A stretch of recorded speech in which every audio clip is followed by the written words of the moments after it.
Hello, friends. Thank you for joining us for another episode of Fort Worth Roots. Yes, we changed the intro, courtesy of Matt from Orb Studios, and I'm going to tell you all about that at the end of the episode. But today's episode is about two guys that were not afraid to make a 3.5 minute long film called An Austin Indie. It's a short. You can find it on YouTube. I'm not going to read the description because it's a terrible description. You've just got to go check it out. This is a cool little film that these guys really poured their heart and souls into, and you just got to go see it. It's an Austin Indie. If you forget, just go to the show notes. The link's going to be in there for that. This is not the first time they've made a video. They brought me a DVD of a show called The Bob Zula, which I was so pleasantly surprised how cool this was. When I was a kid, there was a video that was made in Abilene, Texas, and it was called Botched. And if you have a copy of this video, I need you to hit me up at media@fortworthroots.com because I want to see it so bad. Nobody knows where this video went. It just disappeared. But the Bob Zula is kind of inside that same ballpark. No. Let me take that back. The 3.5 minute long short is inside the ballpark of Botched, filmed in Abilene, Texas by we don't know who, we don't know when, we don't know where. But it brought me back to that experience. The Bob Zula is a much better production all the way around than both, than the one they did or Botched. So I'd encourage you to check that out. And the Bob Zula is on Amazon. I've got the link in the show notes so you can check that out. Oh, you guys, a brief explanation real quick. I did not forget about you. I'm not mad at you. I'm not giving up on the show. I had a professional change. I'm no longer in Austin. I made it back to Fort Worth. Yay. Nothing wrong with Austin except for it's not Fort Worth. So glad to be home. We're going to continue to travel, branch out, and find other cool places. We will be going back to Austin to see our awesome friends in the Austin area and keep the dream alive. But we are back in Fort Worth, and I'm thrilled about it. So, like I said, stay tuned to the end. I got a lot of information I want to share with you, including what's going on with Matt over at Orb Studios in Austin, Texas. And thank y'all for being here. And I'll stop talking. Let's give it up for Brandon Reich and Clint Hofmeister. Seriously, thank you for being here. Let's start the show.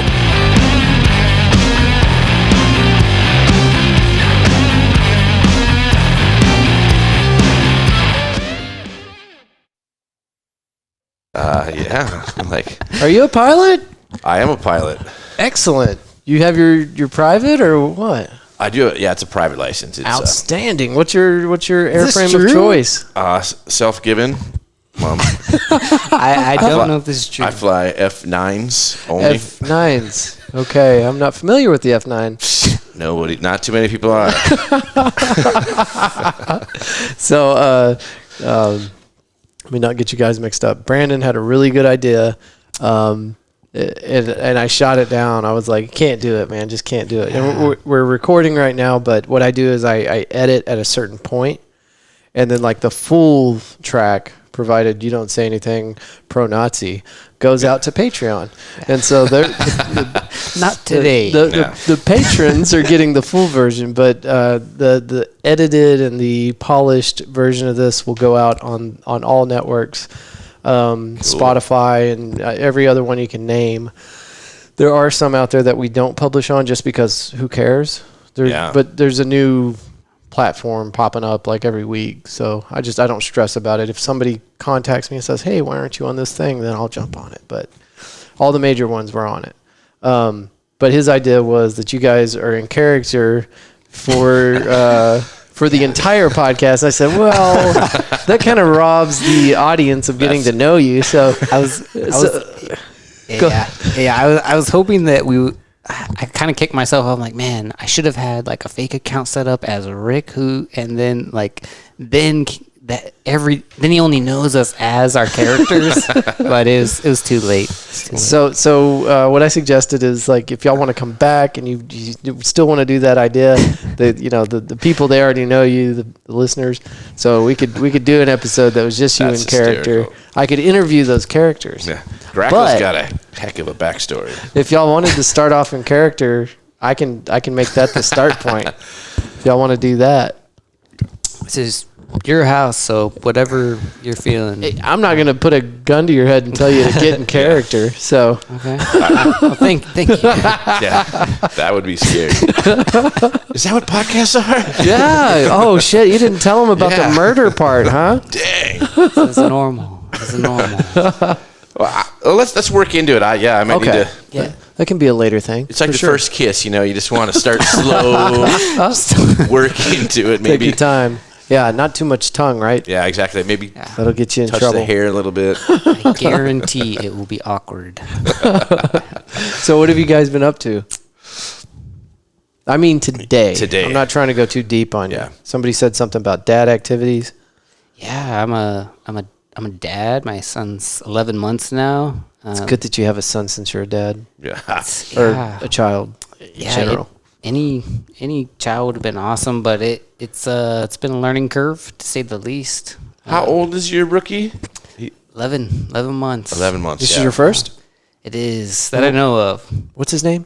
His name is Lucas. Lucas. Yeah. It's a good name. That's a good name. We have a friend here on Fort Worth Roots named Lucas Peterson. Ah, It's one of our favorites. nice. That's good. And myself, I was finishing up an art project, a lawn art sculpture. Lawn art. Yeah, it's a kinetic sculpture. Is this in your lawn? Yeah. Okay. It's called the Love Machine. You crank it upside. You crank a big thing, and letters go up and down. Okay. What do they spell? Love. Okay. All And right. yeah, the neighbors love it. So, You're gonna have to send me a picture of that. I've got to see it. yeah, I will. I'll definitely send you a picture. So of that. did you get it completed, or I are we a did. letter short? It gets awkward without a letter, and I'll tell you what, it says le Or ove? ov. Yeah. Or maybe low? Yeah. It's, Okay. We're killing this. Yeah. Clint's a Renaissance man. He does everything. I think is it everything? Paint, sculpt, music, Flies F9s, actor. F9s. which I'm not familiar with. They're high All quality. right. Okay. So we've got 4 legs on the ground. We got a wooden frame. Looks like there's all sorts of gizmos in the middle there. Is Yeah, it it's kind of based cranks on on both sides, or just a crank on one? just on one side. Okay. It's based on a simple camshaft, really. Okay. It's All the right. mechanics. Yeah, if you're out there listening and you are into camshafts. Well, Clint is gonna send me this, and I'm gonna put it in the video. Right? Yeah, Okay? definitely, for sure, Yeah, for show sure. people what you're talking about. That's actually pretty crazy. I mean, I've never seen anything like that. And you just put one together in your yard? I did. Well, in the daytime, I run a teen art program, Uh-huh. and it's so there's a sculpture class, painting class, short film class, photography class, dance class, Yeah. whatever. And inside of the sculpture class, I was doing a little kinetic art sculpture, and I made a little one, and I was like, why don't I just blow it up? Kind of the same thing with the camshaft, and pretty cool. Yeah, just like a small script can become a movie. Yeah, Scale. yeah. Which brings us to why you're here today. Yes. yeah. So I got onto the Austin Indie Film group or whatever. I think that's right. I honestly just put that link in everything I could find. in Right. Austin That's the Film move. Yeah. Yeah, just That's awesome, yeah. And Brandon is our the PR guy, the writer, the producer, Well, I reached out to the right dude then. yeah, for sure. So I hit up Brandon and I was like, hey, man, want to do a podcast? And that was like, what, 48 hours ago? yeah, it wasn't long. Maybe. Maybe not even that long. It's pretty quick. So I got the link. Did you send it to me yesterday? Trying to remember. It couldn't have But I been think more you than did like the 3 launch. days. You didn't do the launch till today, right? Yeah. So I kind of got like VIP access. It was quick. It's very quick. And if that wasn't enough, you brought me a signed autograph and a Blu-ray of what's the name of the movie? The Bob Zula, which Clint is also in. Oh, nice. Yeah, he really stretched me on that when I played the high school baseball coach. Okay. He was just right for the role. Yeah. My first mustache, I grew out this full thing, you know. It was got my 70s youth. It was great. Nice. Yeah, I don't usually keep this grotesque beard like this. I have it usually much shorter, but it's been that kind of month. Yeah, it I has. like it. I'm the odd one out here. I'm the only with not a mustache and a beard. Like It's easier just to let it go. Drives me nuts. Like I'm sitting here thinking about it right now. Yeah. Yeah, I can feel it like touching my top lip. And I am not okay with it. yeah, that was bothers the me. rub. Yeah, Yeah. It kind of started to tickle a little bit, and I was like, I don't know. It's not good. Yeah, Yeah, especially for those, kisses that you were talking about. exactly. Yeah. Kind of intrudes. gets in Although the way. I had a girl hit on me because I had a stash, and she's like, "I like your stash." And I was like, "Well, I Okay. like your attitude." All right, yeah, yeah, I like where this is headed. Yeah, I was like, "Awesome." So tell me about the. I want to talk about what did you call it? I'm sorry. What was the name of this one? The movie I gave you was the Bob Zula. Bob Zula. Okay. And the short is I got to read the script again. Oh. And in Austin, Indy, I believe it was some working titles in there. yeah, Clint actually has the. What do you call it? Not the. the script. This or is treatment. the script. Script, yeah. Yeah. The That's treatment. He That's brought it, and he had a beer sitting on it earlier. Which later, when this becomes a major film, he's gonna just cringe at the thought of having a beer resting on his golden egg there. I know that's so true. I like how you did double-sided print there. You're environmentally conscious. I'm trying to be efficient with the copier at work. Oh, Wow. Don't, not, I mean, not I- a sponsor. Yeah, ISD. yeah. Yeah. Never mind that. I'll put a link to the short in there, but I think you were telling me, Brandon, that there's more to come. That's just kind of the beginning. Yeah, that's the hope. We there's kind of a backstory into why we made it. But this kind of 3.5 minute short is possibly a start of a web series. It hasn't really been announced or committed to. We're kind of in talks. Yeah. So you're kind of keeping this one close to the chest, sounds like. Yeah. Some things we can't talk about right now. You got to know when to hold them, know when to fold them. Yeah. Yeah. I don't remember. Is it Kenny Rogers? Kenny Rogers. Wow. I'm really I nailed impressed. it. I'm impressed Yeah. that I remembered that. Wow. But actually, you did bring that up just recently, and that would be so fun to like see the backstories of these characters, how they all got there. Yeah. They're all kind of quirky anyway. I think it could lend to some comedy of some sort. Yeah. I'm down. And to connect the movie that I gave you, the Bob Zula, this short film in Austin, Indy, kind of was a rejuvenation piece for me personally, just because it was a lot of fun to do, and the feature will take a lot out of you. So it was a 3-year, Oh my God. grueling process. Wow. And not gonna lie, a lot of it's not the fun part of movie making. And this is kind of like the opposite of that, where I'm able to laugh about some of the indie. Just having some fun. Yeah. I mean, I did watch Brandon go through the process of making his first feature, and And that's Bob Zula. the Bob Zula, which is Okay. a great film. I think everyone should check it out. It's based on a story from your life, Yeah, inspired by a small Texas town. Okay. but the organizational skills, the location, raising money, trying to keep everyone happy on set, and just I saw your stress. I mean, it was an amazing process, but I know that it taxed you. At the end, you were like, Clint, I don't know what the hell just happened. I think I literally said that to you. And I just want to say to the listeners, this was all done before I had a kid. Right. So that would have been impossible. Pre-dad days. For sure. So what's the small Texas town? It's based on Magnolia, Texas. Okay. So north of Houston, north of the Woodlands, Conroe area. I've not been there. Yeah, are you familiar with it? Because Fort Worth, did you say it's close to Fort Worth? Yeah, You said Houston. Houston, yeah. Houston, okay. Fort Worth, Where are you from? I'm from Minnesota Oh, originally. okay. So Fort Worth is next door neighbors to Dallas. Okay. Yeah. All right. Other way up 35. Yeah. One time I found out I didn't leave the Austin city limits for like 2 years. Holy shit. I was like, so the rest of Texas is totally foreign to me. Were you just working a lot, or do you just really love Austin that much? I guess I was just, there's so much to do in Austin. I guess I didn't even have to leave. Well, so I moved here during COVID. Oh, yeah. And so, like, there hasn't been that much to do. Oh, wow. But it doesn't matter because I work a lot. So, and this is the first time, I think it's the first time that I've worked a full day and then had a podcast. But I'm feeling pretty tuned up. Okay. COVID slowed you down a little bit? No, not at all. I mean, it slowed down the shenanigans, I guess. But Yeah. like I said, I've been working, so it just hasn't been an issue. But 2 years not going anywhere else in Texas. Yeah, it was wild. You know, one of those years I didn't even go home for the holidays. Yeah. You still have family in Michigan? In Minnesota, yeah. Minnesota, I I'm do. so sorry. That's all right, yeah. But, yeah, so I did not know where those small towns were when Brandon wrote the Bob Zula. Yeah. And what's the name of I was a coach of what town was I the coach of? Yeah. You're a coach of Magnolia, but the rival school is Tomball. Tomball, yeah.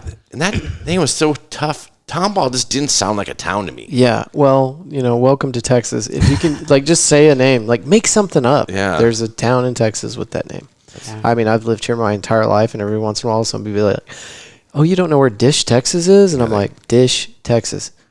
That's a real name?" Yeah, are you Dish? Are you messing with me? Okay. Wow. Okay. Cool. Right on. And it doesn't stop. I mean, it's just relentless. I mean, I feel like maybe once a month I'll hear a new name of a town. Yeah. But that's just Texas. So don't feel bad. Thank you. Yeah. Thank you. Appreciate it. What's the second biggest state in the nation? Yeah. So what's the easiest way for people to find your movies other than the links I'm going to throw in your show notes? The Bob Zula is on Amazon Prime, and the most recent comedic short is on YouTube. Mm-hmm. The old YouTube. So what goes into that, man? I mean, I look at it, and y'all are the first ones I've had on that are filmmakers. Okay. And I love photography. I like making videos, but I do very, very basic shit with my tools, and you're making movies. So Yeah. can you kind of walk us through the process? Like what does it take? How do you do it? What's the equipment like? I agree. Brandon? Clint, you can chime in too. Yeah. Clint's, like I said, a Renaissance man. You've made some films as well. I have made some films, but not on the professional level you have. Mine are definitely below indie. No, it's Now, how is it classified as indie? Like, what causes that to? So the best definition that I've heard of indie before is going into the entire creative process, making a movie without distribution, like a distribution deal. That would be considered indie. So you're doing it independently Yes. with no funding, other than maybe you and some friends. Yeah, it's kind of a gray area. For that one in particular, all friends and family, funded the movie based on The Zula? crowdfunding. Yeah. Yeah, the shorter stuff is usually just like, hey, I've got this idea. Can you be here at this time? And we all just. Hey, Brandon, can you, the Austin Indie, the short one, I kind of came into the premise, I thought that it was for kind of a contest. Yeah. Is that? The idea actually was initiated because of another contest for a podcast, actually. Oh, okay. Have you? I don't know if it's kosher to plug a podcast. Say whatever you want. Victory podcast. It's the Entourage guys. Got to remember the name of it though. Yeah. Absolutely. Victory podcast. Is it what you I said? think it is. I need to look it up. Is it on your phone? They have an Instagram. I'm not familiar I'll with look. it. I don't know. So you get connected with these guys from Victory Podcast. And a friend of mine who actually donated to the Bob Zula is a listener of Victory, and he tagged me in in their announcement for this contest, hey, make a short film, 3 minutes on your cell phones. Oh, and okay. And he's like, yeah. And yeah, that was the kind of cool one. This one had to be shot on a cell phone, which the technology is pretty amazing on them. Like, hell yeah.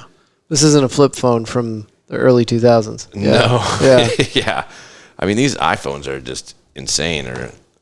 Yeah. And I think if you watch the film, I don't think you'd be able to tell that it was shot on a cell phone by any means. Maybe that would work good. Honestly, so many people it's hard to ask for favors because at the end of the day, that's what you're doing for like 10 or sometimes more people, and to be I feel like I'm burdening people. Hey, what's your That's where Clint Yeah, surely you step in and start breaking kneecaps, right? Exactly. Well, it's not a burden to be in a film. Any day on a film set is a good day. It's so much fun. It's got to be. I've never done it. Well, I've never done that. But I got to drive a 1978 Eldorado convertible with a 10-foot Longhorn on the front of it. Like, was that the car in the short? yeah. I was Okay. like, randomly, another actor, Greg Ginther, shows up with it's a car that he owns. He's like, "Hey, I thought you could use this in the movie."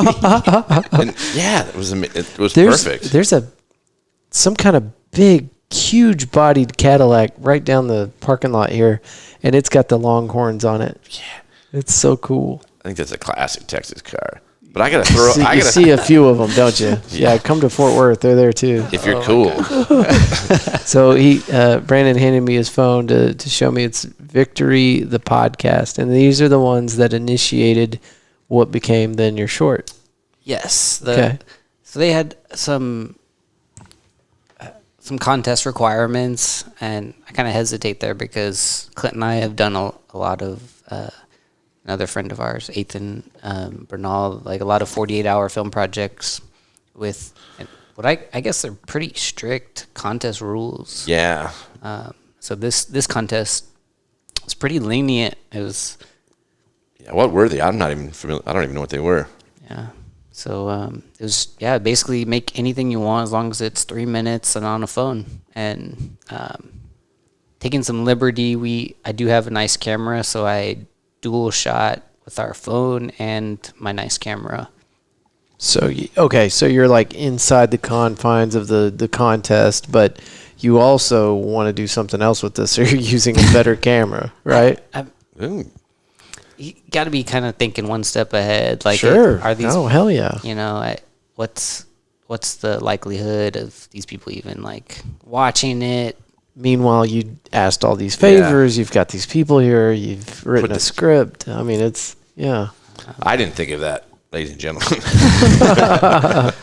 Yeah, I don't know. Like I said, I think it all just stemmed from like the passion of the idea originally, and I was like, this is like the first like script that I'm like really excited about. These characters, they're just like really wacky and having a good time, rebellious, and I was like, this is fun. Like I kind of want to make the most of it. Yeah. And what I think Brandon's so good at as a filmmaker, like he is a producer. Like I guess I've seen Brandon in situations where he films everything and edits everything, but now he's become like a producer. Like you got people to help you film, you have someone helping you edit, but you manage all these things, but you also provide the script. I can't believe it all comes together at the end because I can't believe just showing someone the footage in a script and then they edit it to get what we got. Blows my mind. Well, you're making stuff that it's going to strike a particular audience. Yep. And I was telling Clint whenever he first got here, there was a movie whenever we were kids that somebody shot in my hometown, Abilene, Texas. And if by chance somebody has a copy of this movie somewhere out there that is listening to the show, it was called Botched. Find us. I want to see Botched. Please, it was so good, but it would definitely fall within the confines of the indie.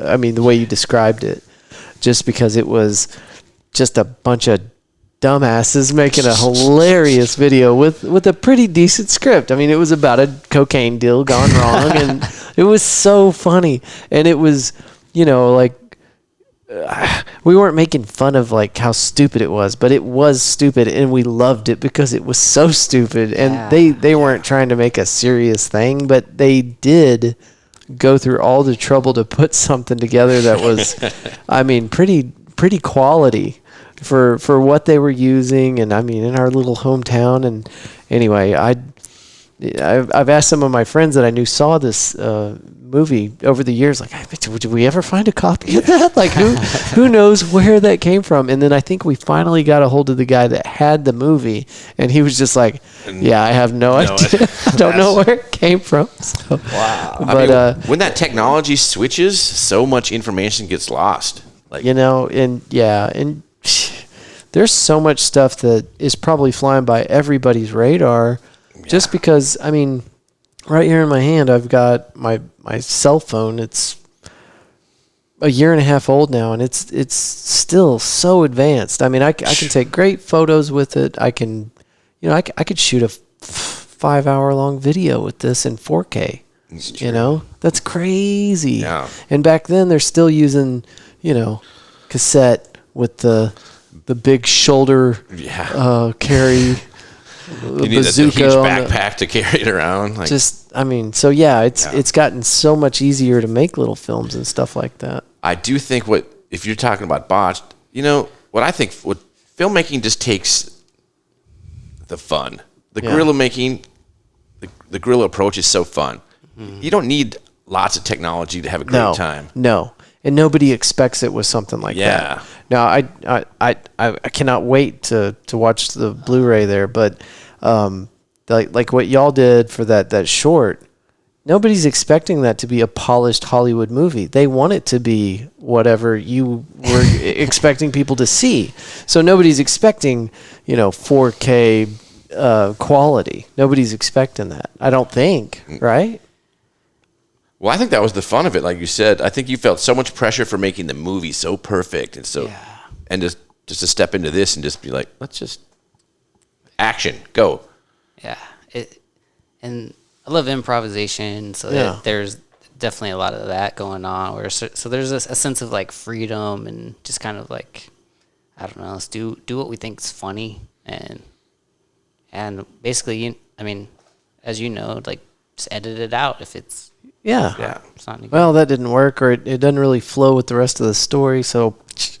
Yeah. Right. But every character you write, Brandon, has structure. There's a structure, but you allow for improvisation while we're going for it. Like, if we have nothing to do, or if we can't think of something that doesn't make sense, we stick to the script. But if you always leave room for other... Can we get a couple of those improvised lines that you had there? Let's hear it.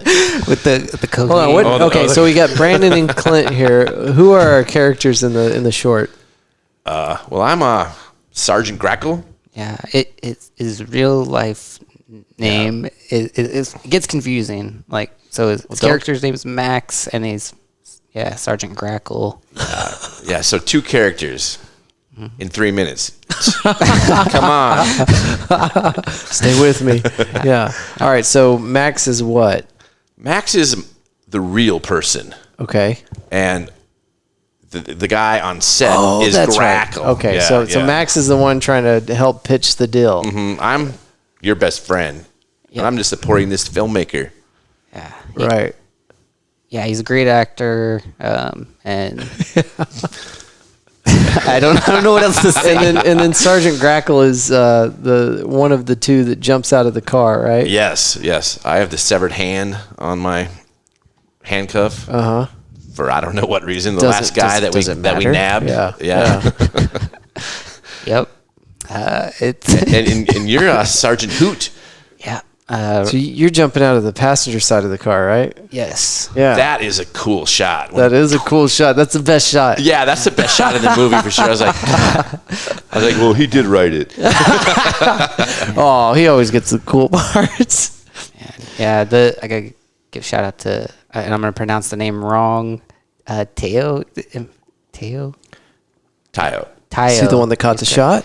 Tayo was behind the cam, and Andrew was assistant directing. So both of those guys did an awesome job. Another gem in this movie, Greg, the drug lord. he sold Dylan. What? He was on 90210. And he sold Dylan heroin on the show. So this has just always been his thing. He's just an on-camera drug dealer. Do you think that ever kind of moved him into the real world of drug dealing? Maybe? No. It's okay. You don't have to. He owns a window business in real life. Because I am wearing a wire. Yeah. By the way. No. If anybody, I'm out of here. please find this clip on YouTube and look it up. It's pretty incredible. Like The 90210 one? Yeah. Yeah, he must have been a young man. I mean, It was must have been like 7 years old. No, I'm just So he's selling heroin to which character? Dylan. Dylan. Okay, I didn't watch the show, so. So there was, but I mean, and R.I.P. He passed. Oh, he was Luke Perry. It was Luke Perry. He also did Friends? Perry. Isn't Luke Perry on 90210? No? Maybe I'm wrong. I'm probably wrong. I feel like I'm definitely wrong. I'm showing my age here. I Who think the hell am I thinking of? Yeah, but Greg is also in the Bob Zula. He plays a gun-toting angry father, but he's a great actor. It is Luke Perry. Luke Perry. Okay. He was also in Riverdale. I think it was one of his last recurring roles. Luke Perry, death. But I think his name was Dylan in 90210, and that was the hottest American actor. He died in 2019. Yeah, too soon. Where are the rest of the facts here? Jason Priestley. You do your thing. This is where post-editing comes in. IMDb. I could do this on my phone, by the way, but I've got your phone in my hand, so... No all worries. right, Luke Perry, IMDb. And that, I mean, I just thought that was funny that he was 52, man. He was 52. Yeah, he had a kind of a tragic little ending there.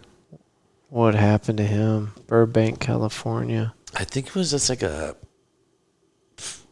heart attack. Damn. Just like, we just lost DMX. I did hear With respect. Yeah. I didn't do it like him. That was garbage. I feel bad now. I know. I feel like I did one earlier really good, though. Like off recording. Yeah, that was an amazing one. I thought Yeah, you heard it, right? the off court one. No, this was like later. Earlier today, we were talking about it, me and a friend of mine, and nice. he's telling me about this, like it's the most tragic thing that has ever happened to him, and I'm like, did you know him? Did y'all hang out? Not to make light of it. I mean, he's somebody that was in all of our lives. I mean, it's a very well known figure, but it sounds like he had some kind of drug overdose, which is extremely unfortunate. So, but isn't that interesting how someone from the entertainment world can almost feel like a friend, and we've never met him? Yeah, no, for sure. I mean, because they, you listen to podcasts as much as I do, and these people are kind of, I mean, I reference people from podcasts almost in every conversation because it's in my ear. I'm hearing it all the time, and you know what? This kind of reminds me of this other thing I heard, and check this out, and I just start rattling off like a conversation I had with a friend or something. Sure. Yeah. So I get it. Yeah. And you're now in that limelight as well with your huge films. Man. Also the prince. What's his name? He was a duke, but he died. It's like I only know this because I got addicted to The Crown. Yeah, he's Netflix. Is it Queen Elizabeth's father? Oh. Hey, Clint, move that mic up to your mouth, man. Okay. Sorry. Perfect. Thank you. I'm not chastising you. I know how you just forgot. It'd be terrible. Like your fly's down, and I don't say anything, and then you walk into a room full of students. It's terrible. We don't want that. Thank you. I'm sure it's happened. Oh, absolutely. We're not going to talk about that. Moving on. Yeah. Next card. No, I think, but he was old. He's like 99. I have no idea who you're talking about. And had great health care his whole life. Oh, yeah. How old was he? 99, yeah. Oh, shit. He was older than the castle. Yeah. So do you want to live that long? 99 seems painful. Nah. Not unless some technology kicks in and get the Elon Musk upgrade. What are you holding out for? Do you want a new body? Do you want a synthetic environment? Body. Not okay. Now you're showing your age. Yeah. Everybody else wants a synthetic environment, right? I want to ride a dragon. Yeah. Yeah. Ooh, that would in be somebody else's skin. Well, that's a body, right?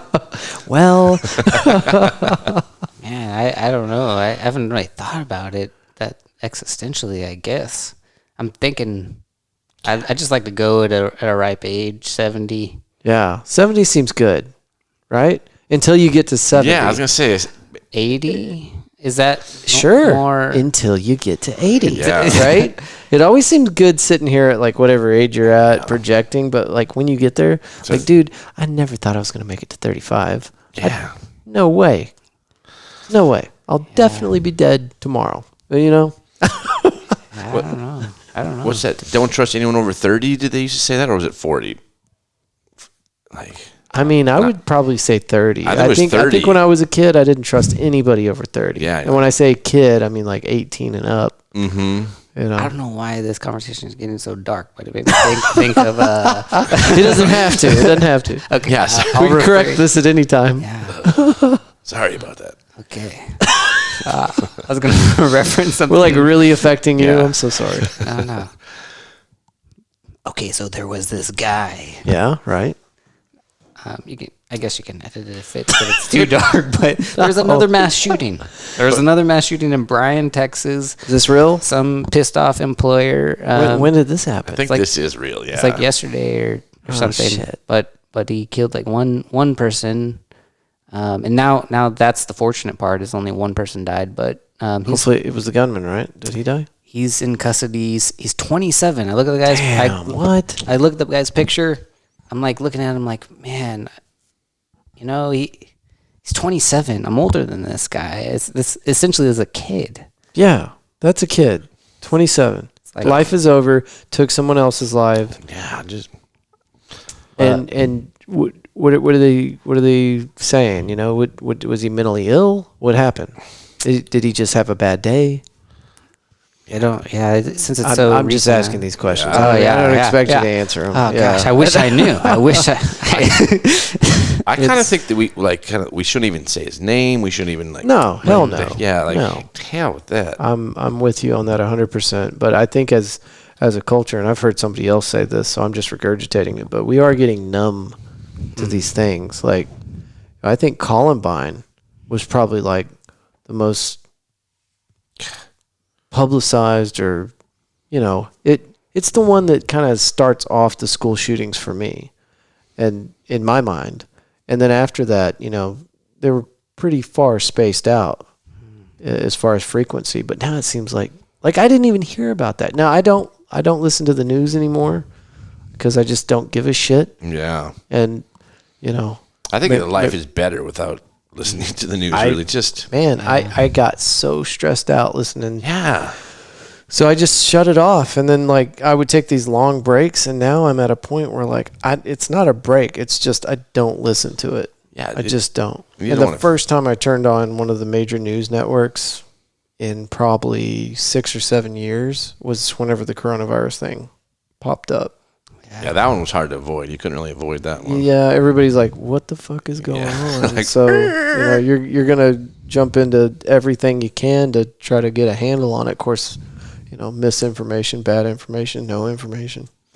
Yeah. But with that said, like I think that was like the early days of the virus, like a prompting to I used to perform comedy live, and I Did you stand up? I was part of improv groups, Nice. and I tried stand up, but could really only do it like drunk, and it wasn't funny to anybody else but me. Maybe that's all that matters. But Consider the audience. so in a way, this is kind of like just a rejuvenation of just like recognizing the importance of like bringing joy to people, like especially in these like pretty dark times, and so I just want to do that as much as possible. Well, how long did it take you to write this? Honestly, I wrestled with it for a really long time. I had set the date because we had to meet the contest deadline, and then I didn't have an idea. I just had like writer's block, and so I postponed it a week. I think I emailed everybody like, "Hey,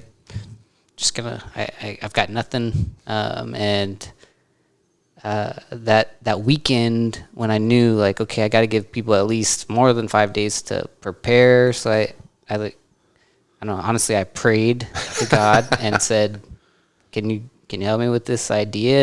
And came together. Universe kind of did you a solid. It was See, I did not know this. I kind of thought you had it written, and I love that. That's awesome. It's bizarre. It was, but yeah. So the movie in a movie idea just kind of steamrolled. I think everyone wants to either be in a detective movie or make one. And I was like, let's make the worst detective movie ever, and it's gonna be hilarious. I love like mockumentaries in general. I love just like the satire. It allows the characters to go so big, and you can just have so much fun with it, and don't have to be so confined. I like the ending. I mean, it sounds kind of stupid, but that was one of my favorite parts. Was the way you ended it. That was perfect for a 3-minute like, film. That's the best way to do it. Yeah. I'm not gonna spoil it. Y'all have to go check it out. I'm not gonna spoil it. Appreciate it. Another thing though, like sometimes people try and wait for creative inspiration to come upon them, and if you just wait, it's probably not going to happen. That's life. And you just force yourself to do it. You just got to make. Yeah. That's life, right? I mean, if you get that anxiety, that well, I don't know what the hell they call it, but that feeling where you're ready to go, but you're afraid to start because what if you're not ready to go? Yeah. So you just pull the damn trigger and you go for it, which can be detrimental, but also, especially with what you're doing, you can build on something like that. So you get it going and shit. Let's see what happens. Learn from it, or Even I think the idea of maybe even developing these characters further is something you didn't think about before this happened, but not at all. And then like once you see it kind of brought to life, then you kind of fall in love with it like even more, and you're like, man, I want to see more of this. Like, what if these guys were making a Western? What if these guys were making a horror movie? Like, like that sounds that's funny. Fun to do. Western. Interlingua, Texas. That's where we would shoot this thing. Yeah, that would be great. I want to hold the camera. Yeah, I want the little thing going over the highway, the dust bowl, and Yes. You talking about the tumbleweed? tumbleweed across the highway. Oh, you don't have tumbleweeds up there, do you? No, not in Minnesota. Well, we don't have tumbleweeds in Austin. I haven't seen one. No, I don't think so. I like originally. Yeah, I don't. Midland, Texas is where I hail from. And I've heard of Midland. In Midland, there ain't shit but tumbleweeds. So. Yeah, but you're not going to see those in Austin. But it's the weirdest thing. It's just like it's this thing that grows out of the ground, and it looks like it was meant to just like break off and be a tumbleweed. It's supposed to be a tumbleweed. But I think that's how it spreads its seeds. I mean, think that's got to be the genetic, right? Oh wow, that's the power. reason. Yeah. So that would never work in any other place except for like this desolate, flat, fucking. And it looks amazing on screen. I mean, it just. Yeah. We both thought of good, bad, ugly. Yeah, for sure. You know it. It's iconic. We need more tumbleweeds in Austin. Yeah. More tumbleweed down here. We got some. Next thing, the whole film's just tumbleweed. People are inside the tumbleweed. Let's do that. Let's make a film. Oh shit! Did you ever see Rubber? It's a whole movie about a fucking tire that kills people. Oh, that's amazing. We should do one. Tumbleweeds. I love that. Yeah, It's low budget, except for maybe it's not because man, you got to get a bunch of tumbleweed. Instead of the bubble, you just have tumbleweed fights. You're inside the tumbleweed. Dude, you're leaving with stitches. No way.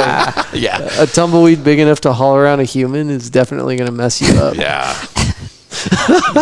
Anything for art. Yeah. Anything absolutely. for art. For the arts. For the kids. For the kids. For the dreams. For the children. Or whatever. Brandon's like, that's a big budget film, I think. I think so too. Tumbleweeds. It's going to take a lot of people. There's going to be a lot of trailers involved. Green screens. Some Zip ties, duct tape, I can't 550 cord. Band-Aid budget is outrageous. Through the roof already. We haven't even put anything on paper yet. Insurance would be crazy. You want to do what? Click. Don't call me back again, fool. Was that Mr. T? That was my Mr. T. Mr. T don't finance no tumbleweed movie, fool. Oh, man. I'm so glad y'all are here. Sorry, Brian's like, oh my God, why did we bring this guy? No, I actually knew Mr. T's daughter. Oh, did you? What? She's an actress. She's an actress in LA now. On a. Nice. Where are they from? Where's Mr. T from? I'm not. How do you know them? She was a comedian in Chicago when I was there, and yeah, very nice person. You were doing comedy in Chicago? Oh yeah. Oh shit. Hey, when Joe Rogan opens up his comedy club here in Austin, Yes. Let's go. are we gonna do some open mic shit or what? I'll definitely go. I No, feel no, like no, I'm no. a spectator, right? If he's got open mic, we're gonna have to. I do not do COVID jokes. I thought you were gonna say They're tasteless. cocaine. They're tasteless. tasteless. Okay, That's a all bad right. joke. That's the worst. that's That's so actually bad. a really good dad joke. Yeah, thank you. Yeah, no, that's great. Great. So we know Brandon's got Brandon, kids. yeah. Do you have kids too? I have no children. You got a whole. I didn't know it was I got 150 children. Yeah, I was about to say Yeah. you've got. As an plenty of educator, kids. not Yeah. as a. Wow, yeah. If you had 150 of your own, Yeah, that would be. I'm no Wilt Chamberlain. there's well, there's that, but there's also a documentary on Netflix about some guy that like a milkman or something. I can't remember the name of it. Milkman. I hope that's not the name of it because it's Yeah. really gross. This dude like was giving women like their annual checkups or fertility checkups or something and injecting heard them with about that. his Yeah. semen. Yeah, they sign up for like, I want the doctor with this IQ, and instead they get his. Oh wow. Well, yeah, I think they were going to him to like just make sure they were dropping eggs. And he's like, yeah, cool, go home to your husband and do love. And meantime, he's taking the turkey baster. And I mean, this is getting really graphic, but it really happened. That is and bad. They still don't know how many children that dude has. But I mean, if you were going to have 150 kids, I think that's the only way to do it. But, like, what are his genes like? Is he smart? Probably not good. He was like ugly Levi's? I and think he was a bald. Levi guy. Gee. Wranglers? And- Sorry. Dad joke too. Can you think of anything All that. worse? At what point does your mom tell you, okay, it's like, you know, we love you, right? Yeah. This is your father. I am your mother. But we got to have this talk because the dentist is your dad. you're. Yeah. Can you imagine that? That would be horrible. Just horrible. And then as the kid, Yeah. I hate you, Mom. I hate you, Dad. I knew you weren't mine. That's a lot. That's too much. That's too much for anyone to handle. then we got dark again. Why did he do that? Why Like, did, why did I take the conversation there? Let's ask the real question. Okay. Life is dark sometimes, you know. It's not all. Oh, It's not all Disney. you said 150 kids. So you're either a teacher or you're okay. that guy from Netflix. Yeah, that's. Yeah. Funny you should say Disney. I'm going to Orlando, which is not Disney. We're not going to Disney. We're going to Universal Studios. And I think personally, if you're over the age of 15 and you're going to Disneyland without children, you know, You come might on. need to be on a list. Well, I I'm wouldn't kidding, take yeah. it that Yeah, far. exactly. I wouldn't Yeah, take yeah. it that far. I agree, But, yeah. but I think that, you know, Could be a dream. Could Come be on. a bucket Yeah. what are you bucket gonna list do? dream. You gonna take pictures with Mickey? Is that why you're there? I'm not alluding to the fact that there's anything morally complicated with somebody that goes without children after a certain age, but what's the allure? Well, I guess the rides. I mean, I haven't been there to a place like that for years, but I hear the Harry Potter stuff is pretty wild. No, Tell me more. Pretty 'cause wild ride. That's cool. And now they have You ride the broomstick? I don't know. Marvel, I think, is included in that. Maybe experience. I'm uneducated and I don't know about these things. Yeah. I'm ignorant. No, it's not wrong to say I don't want to be a grown man alone at Disney. I don't think there's anything wrong with That's that. fair. Yeah. I don't know. But Orlando for the Universal Studios, that seems pretty normal. I don't know. That I'm going to an amusement park, whatever. Yeah. But is that like where I mean, they talk about film. They have all the old sets. It's kind of centered around movies. Yeah. So for me, it's great. Yeah. I'm gonna love it. Yeah, that sounds fun. That sounds super fun. And there's rides and shit. So Yeah. that's good. Yeah. Cocoa Beach is also close by. It's How close? 30 minutes. It's a beautiful surfing spot. Okay. Okay. I don't surf because there's sharks, and I've seen Jaws, but Statistically, I'm trying to I get don't over know. that. Because I had a podcast guest on episode 2, I think. She was actually the first one I recorded, but it ended up being episode 2. And she surfs, and She did not get bit by a shark. she has not yet been. I'm sorry. Where's the wood? Yeah. I don't. Yeah. I saw that movie. Did you see that movie Which one? where that high school girl gets bitten by? And she survives on a buoy. It cuts her. It bites her arm yeah, off. yeah, She yeah, was like then- a professional level up Is and that- coming. I just recently saw it. I didn't finish it, but Very inspirational movie, but sad and I think inspirational. anytime we lose an appendage, it's pretty sad. yeah. It's like Young part of age. you. It's like part of you. Yeah. I don't want to lose an arm. I don't want to lose a finger. You remember when you were a kid and somebody would have a finger missing? Do you remember what that did to your Shop head? class. You're just do you know the shop teacher? Is he missing all his fingers? I know a kid in our school yeah. cut off one of his fingers in shop class. Oh shit! This year? No, this was back when I was in high school. He was 5 years older than me, but he was. Yeah, that's what happens, man. That's what happens. Someone man. tells a joke when you're on the bandsaw, and next thing you know, I saw Four-Finger this. Charlie. I don't know if this is mainstream yet, but they have a technology now where they send. Actually, I'm pretty damn sure it is mainstream tech, but they send an electric charge through the blade, and somehow or another, if that electric charge comes in contact with skin, there is an emergency lock that is always really, really close to that blade, and I mean it slams into it. And of course, I don't think anybody's brave enough to try this shit out, but they took something that was this is a human hand, a dead pig foot or something, maybe pork, yeah, something. But they put it right up to the blade, and it's okay, here it goes. And I mean, if you're watching it with high speed, you can see the point at where it. But if you're looking at it naked eye, it looks like it almost intuitively stops beforehand. But there's an electrical charge that runs through the blade, and whenever it comes in contact with, I think water disrupts it or something. So the moisture from your skin stops the blade. Is really what happens. So that person should be a millionaire. That's a great invention. oh, I'm sure that person is a bazillionaire. yeah, It's lots of money. Yeah, our character in the movie lost a hand. Maybe that was. Could Could have been prevented. Yeah. he had it coming. If only Yeah.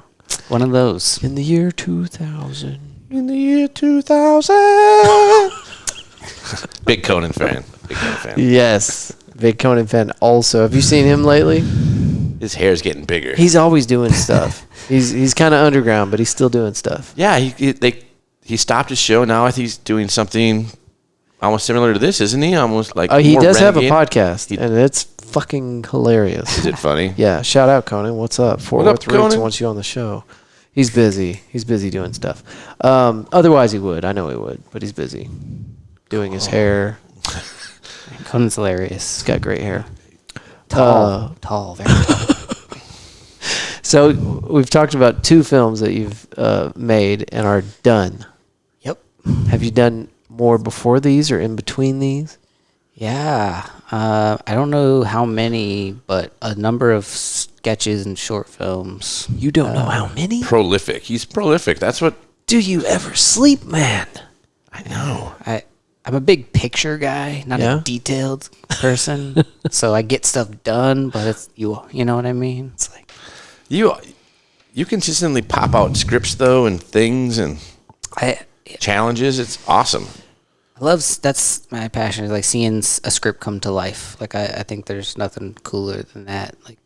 Have an idea and seeing it developed, getting feedback from it that like this. So thank you very much for Yes. having us. Dude, thank you. Thank you so much. It's It's a blast. No, this is great. I love this, and it's refreshing for me to like get somebody from a new industry too, because I've shit, I don't know, dozen plus, but people from different industries. This is the first time I've had anybody in your realm on the show, and I'm loving it. Brandon, like he does see the big picture. So we're making this film called Prophecy of the Quill for this 48-hour film festival. Prophecy of the Quill.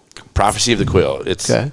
Very fun little movie, but it's kind of all improvised a little bit. We have like a basic sketch. So we're walking through the woods, and all of a sudden Brandon goes to me like, Clint, would you mind just jumping in the river over there and submerging yourself in the river? I got a good idea. And like, I was like, what? Like the river's kind of raging. And I'm like, it's brown. And I'm like, do it. I did do it. Yeah. I ended up jumping in the river, submerging myself. Trying to hold your breath for like 5 seconds is pretty tough underneath the moving. Wow. He's a champion. Clint. He's a champion. And then it turned out to be one of the coolest scenes in the movie, but it was just like on the fly, and I was like, what the hell are you talking about? But he's got a vision for the film. He really does. And which one was this? Quill? The Prophecy of the Quill. Yeah. So I'll say like we like I mentioned earlier, like with Ethan Bernal, like we compete in these 48-hour film projects. We have a weekend to make something. Yeah. Kelly Saunders, yes. And it's insane. It's a wild like weekend of sleeplessness and just like seeing what we can do and guerrilla filmmaking. Just go for it. Yeah. Each one the rules are you draw a genre. That one was fantasy. What else have we drawn? Well, our first one was a superhero. We have a short film that's superhero genre. You and I played detectives in Under the Knife. Under the Knife. Real quick, who took care of costumes during the superhero one? You know, Brandon's pretty damn good at that. Although my friend Kelly did have a full blue jumpsuit, and then I made a cape like that morning from Walmart. Felt nice. And you had a blue. It was almost like a mechanic's. But then Brandon's married to your wife's from India. She's born in India from Dubai. Yeah. We have a large following in India. Yeah. So for this sci-fi, we didn't really have a costume. They got me like a Sia white wig. I could barely see, and then I wore what you wore to your wedding. Yeah, it was wedding pictures or something like that. A sari, and it was like perfect for the character. And I asked my wife permission. You know, it's like another for sure. Yeah, I know. I was like, that's the move. This is gonna get my character's destroyed. not that smart. You're not getting this back. Yeah. If you do, you're not gonna want it. Did I jump in the river with that on? Oh yeah. That's right, I did. Yeah. But what's the plot for that movie? oh man, And that's. While you explain that, does anybody need a beer? I'll take one. I'll take another one.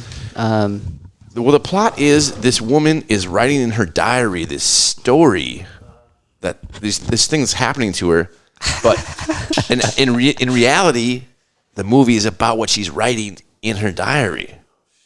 It's very meta. It's, I mean, 7.5 stars on the Dallas Tribune. Not That really. is a lie. Not really. Thank you. Thank you, sir.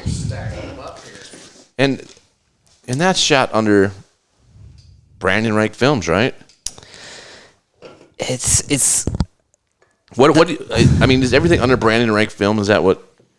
the 48. I'm trying to remember. Ethan and I started doing our own thing around the cake. What was the cake? Yeah, that was our third film. Or I don't know. again, like I run a teen art program, and I had a film class. Our kids love film, and I was able to hire Brandon. He's my boss. We should have said that like immediately in the But interview. no, that was way back in the day. That was like 10 years ago. And then all of a sudden I get this call. Like I hadn't seen Brandon for like 4 years. He's like, do you want to be in a short film we're doing? I was like, Brandon, I'm not an actor. He's like, I think you could do it. And it's been an amazing experience in my life that he totally plucked me out of the crowd and gave me a super fun thing to do. Well, and you're a great boss too. I mean, everybody listening to this show right now would Yeah. love to throw their boss in the river. Oh my god! Yeah, that's. And you just did it. I think that's maybe that was a setup.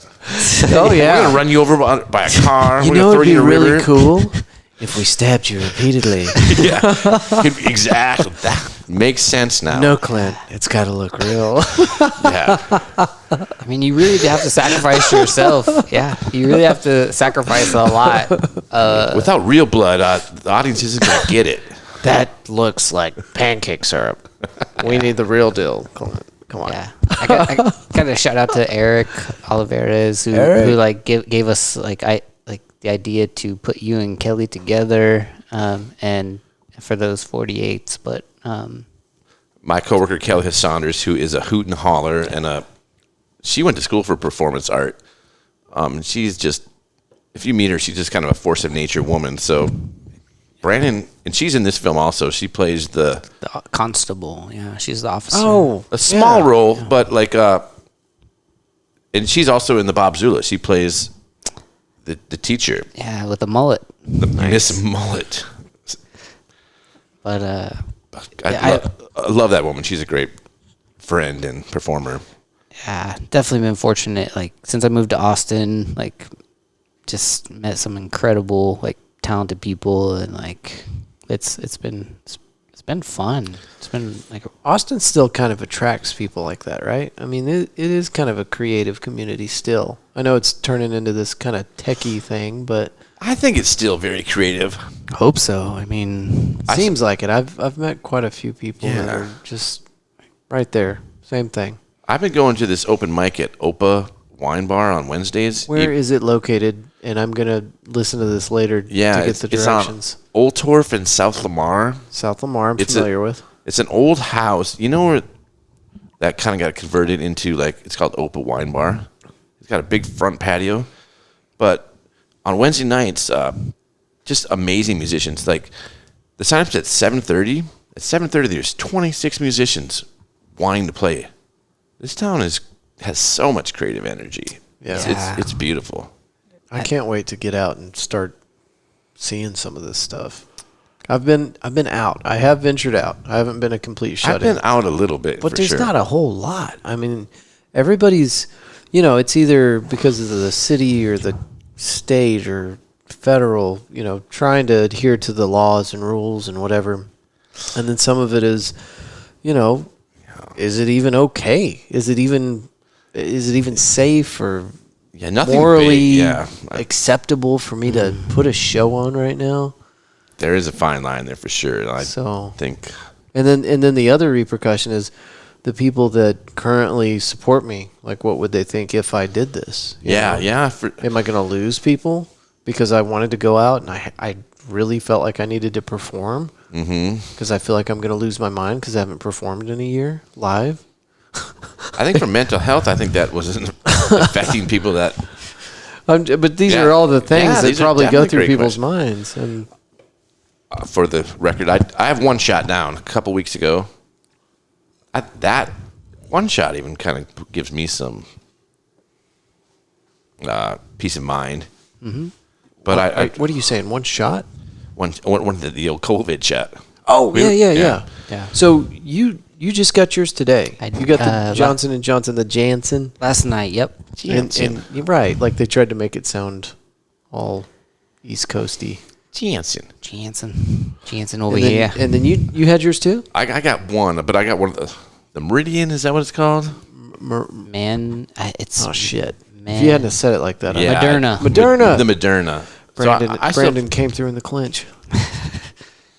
and not even to go in that direction, but like I do feel like we're starting to come out of it. And I'm very hopeful because I love people and I love, especially the entertainment industry, the theaters, the musicians, the places that support that kind of stuff, hurting. Yeah, really. Everybody was on board. I don't care what anybody else has to say about it. You had your knuckleheads out there that were, and not knuckleheads, you had your assholes out there that were, I'm not going to wear a mask, whatever. Yeah, that's just And can't be that blind. I get it. That's your thing. Cool. But I'm not going to make other people feel uncomfortable. Yeah. I don't think that the mask does any good, but I'm going to wear it, when I'm out and about and in public and whatnot. But now we've got vaccinations and we have information. We have the statistics that show that Texas is doing just as good as California. And, we have our businesses open to 100%. Yeah. And Texas, our COVID cases are they're just falling very quickly. And California, they can't even keep up with our rate. Like they're having trouble with COVID at a rate that's not even parallel to ours. It is hard to tell the difference because I haven't been in that space. I've only been in Austin. I'm just regurgitating what I'm hearing from people on the podcast that I listen to, and that seems to be the case. So what are we doing? Why are we still playing these games? And I get it. If you want to wear a mask, I think you should wear 5. I think you should wear all 5 masks. I think you should walk backwards and shave your butt. Maybe. I don't know. You noticed? I'm a 5 shaver. Do whatever you want. Do whatever you want. But you know what? God damn it. It's time. There needs to be shows. There needs to be music. There needs to be comedy. And if you don't want to go, don't go. There's vaccines. There's all this. There's all these measures. And we're over. It's over a year into this shit now. Well over a year. And I would say we need to be able to get back into it. Take precautions. I'm more on your side now. If you would have talked to me 3 months ago, I'm not sure I would have felt exactly the same. But no, I'm just and I'm on your side too. Like I've kept a tight lip on this. I don't go around telling people how fucking ridiculous this is. But I don't think it was ridiculous at all for a certain period of time. And then it started to become kind of ridiculous. And then really ridiculous. And now it's just the most absurd shit ever. We've got the data to back up the fact that we need to get these businesses back up and going. Yeah. And I understand everybody has a different situation. And if you have a situation where you're coming in contact with somebody that is immune compromised, then you need to take extra precautions. But we can't keep this shit shut down any longer. We just can't.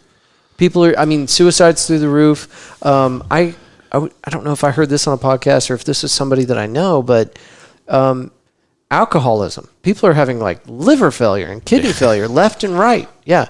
What are you talking about? Hey, cheers. I don't know what. to tomorrow's liver failure.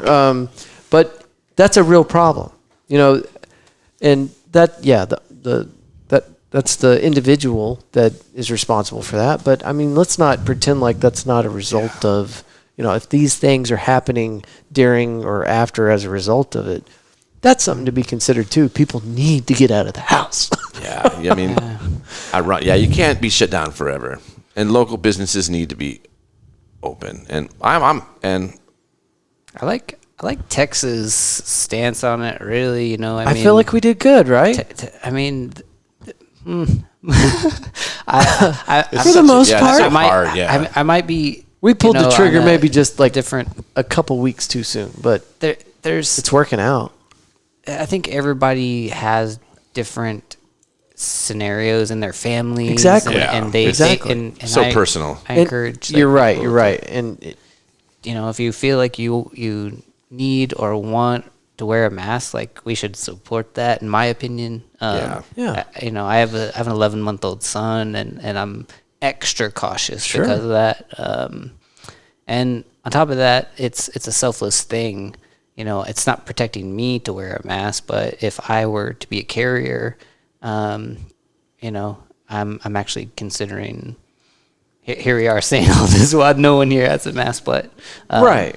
But you've both been vaccinated. It's true. So I think I've heard that it takes 2 weeks, so I could still be. But in that case, you get your vaccination early. Yeah. You get your antibodies early. But it's been, the worst part is that it's just created a further divide in our country in a time where we really need to just like come together. 100%. I agree. I'm with whatever we can do to bring us together for sure. Yeah. I feel and that's why I said earlier, like I'll wear the mask. Yeah. But let's get things going. I'm not an anti-masker because I understand that other people feel like it's important. So I wear the mask. Exactly. Like, you know. And if y'all had shown up and wanted to keep your masks on, I don't know if I could have done it. Yeah. But I mean, in every other situation, you know, Home Depot today, I was wearing a mask. Yeah. If I go anywhere public, I'm wearing a mask. For sure. For sure. But it's not for me. It's just because I just don't want anybody to feel like I'm trying to be the guy that's I don't want to disrupt anything. I'm not here to. Yeah. Just like real life, I just want to do my thing, love everyone, and get out of the way. You know. For sure. Clint's the best. Clint's the best. But I want more comedy clubs open, like right now. Yeah. Yeah, for real.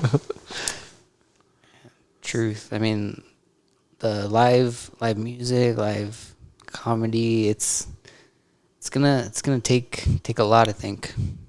Yeah. It's gonna be weird getting it all rolling again. Yeah. Well, let's talk about some Stros.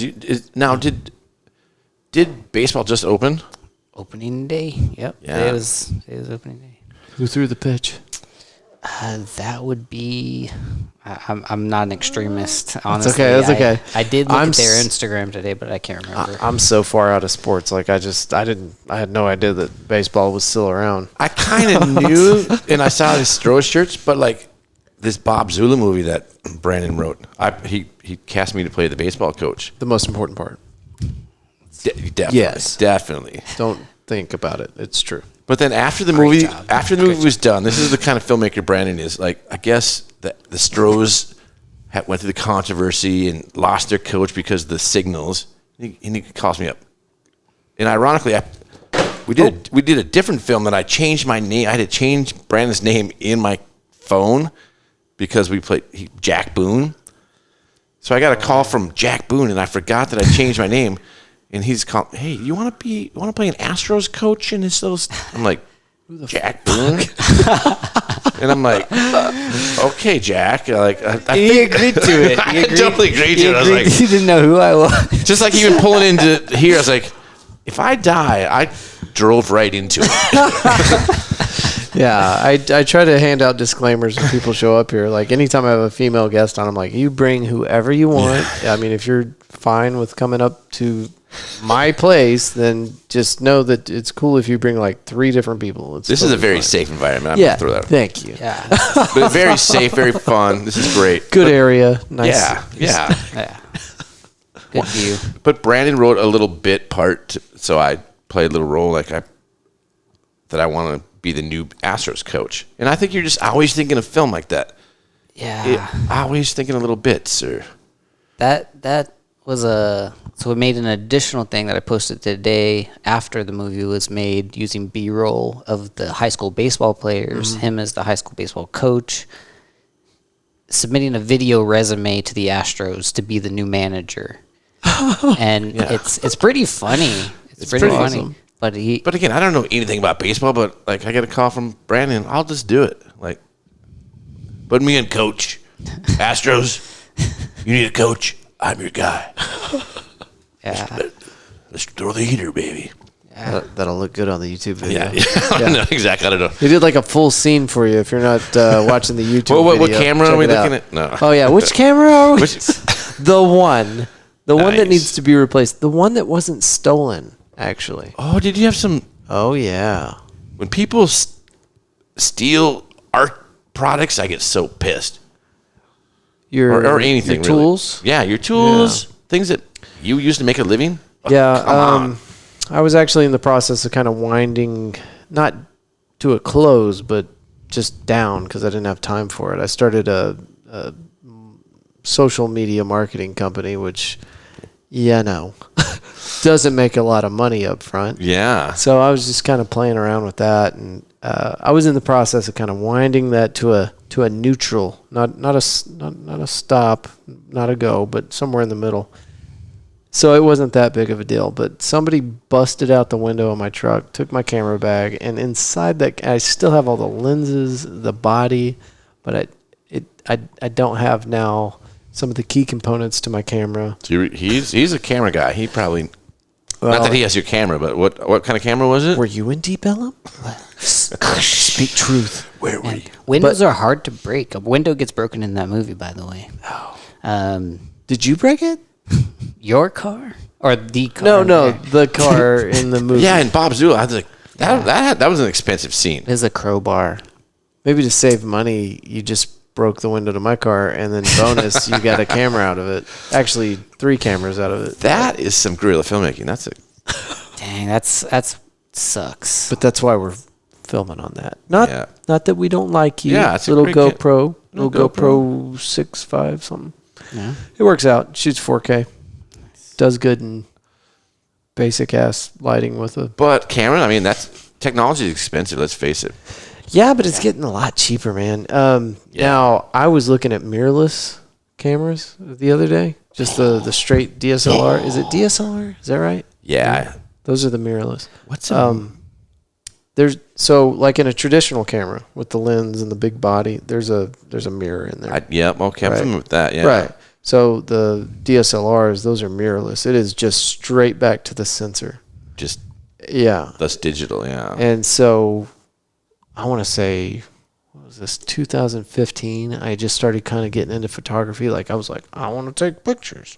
So I bought just a basic, like the kit, Nikon 5300 with. I'm interested. Yeah. What do you take pictures? What was your subject matter? So I was just trying to figure it out. But so when I bought this thing, my idea was I'm going to go up to the first. I was in the military for 12 years. I'm going to walk up. Thank you for your service. Well, thank you for being on my podcast. Hey, I think it's the least I could do. Thank you for doing your taxes. No, I appreciate it. No, thank you, man. That's awesome. So I walk up to my first sergeant. I'm like, hey, I want to be the unit photographer. He's like, cool. You got a camera? I was like, yep. First sergeant, I got a camera.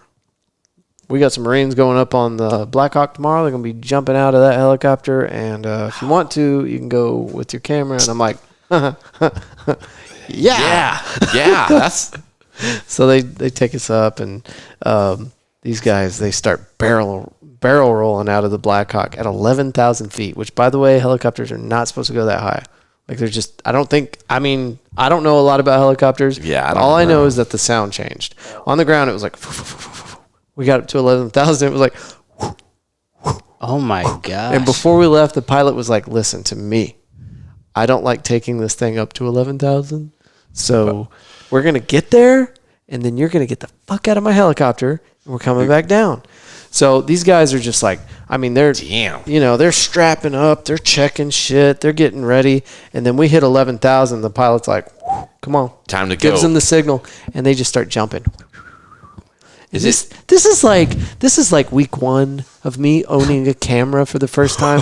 So these pictures, don't miss a shot. and this is where, I was talking about, like, the art is in the, post-production. This is what I meant by that. Because my camera was really not that good of a camera. And my pictures were kind of dog shit because I didn't know what I was doing. But I cleaned up a lot of it in post-production. I went and I got Adobe Lightroom or whatever and just played with it. But anyway, so I don't really know anything about photography except for a little bit that I played with. In my contract, I do say I do need to approve the post shot. I'm kidding. You say that again? my acting contract, I need to see like the cleanup on the. So I'm kidding. Bad joke. It's totally over my head. I'm sorry. I was over my head. I couldn't complete. That's okay. I think we should keep it in. Yeah, I think we for authenticity. Yeah, for sure. I think you're saying you'd like to see the film before it gets released. I think that's what I was going for. I want to see the film before it's a thought. Oof. Are you on Family Guy right now? I pay my hurt your makeup guy a lot. Yeah. But let's talk about helicopters, though. Do you like helicopters? They're nothing like F9s. Aren't we going to fly the first helicopter on Mars like April 11th? What? I'm really having trouble with what you're saying right now. Is that true? It's true. Is that true? Wow. That is true. And is this a test SpaceX thing? Yeah, it's never been done before. And this. Why would you do this? The rotation of the speed is like 4,000 or 5,000 times the average speed on Earth because our atmosphere is so light. Sure. So there's no air. And that's why, like, when you mentioned, like, way up that high, it was like the sound difference. So they're going to do that crazy stuff on Mars. Well, if the air is thinner, then yeah, It has to go, like, 5. Well, that's the so thing much about faster. that's the thing about going high. Excuse me. That's the thing about going. The air's lighter, I think, or something? Well, it's thinner. Yeah, it's thinner. There's not as much up there. Yeah. So if the air is thinner, it gotta makes the rotation slower, or maybe it seems slower. Maybe the sound's slower because... It would seem like it would have to be faster because you're pushing less, so you have to work harder. I think that's what... There's no sound in space. Well, there's sound on because there's Mars. no air pressure. I guess it all gets lost. Because Mars has no atmosphere, right? So why the fuck are they using a helicopter? It's like a shitty bar. All right. How's it going? That was It's good. the best one tonight.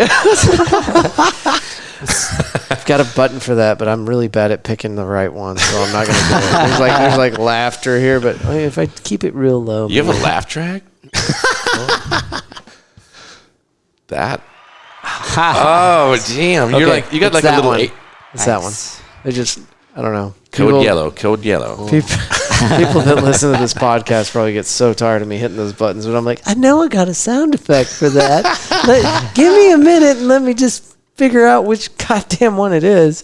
So, Hey, a tip for you. Don't name your bar Mars. yeah. Just No saying. atmosphere. No atmosphere. Bitches. Is it true that you have a big following in India? Well, so here's the thing.